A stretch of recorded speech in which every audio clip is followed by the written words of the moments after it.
KACHETAI HOINEO damseltan Kathohjou tapoi gentheina Phatseh adiu tidin sangin Melma doudin chitang'e Kem nagam Ling vai kholmun Damma kahung kile nadin pahenga neihin taopeh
namchem tho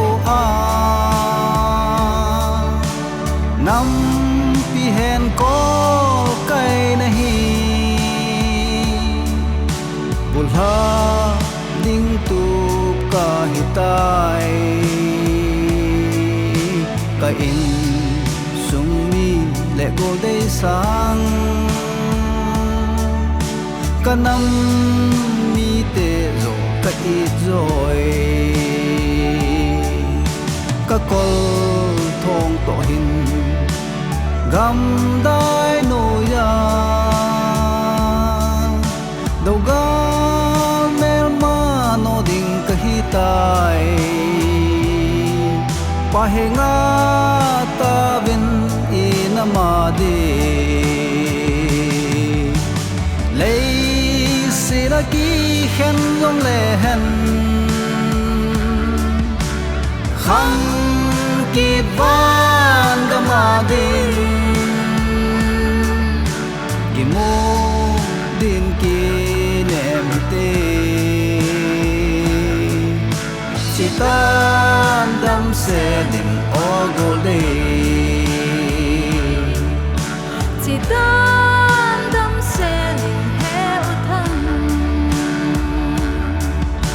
nang zong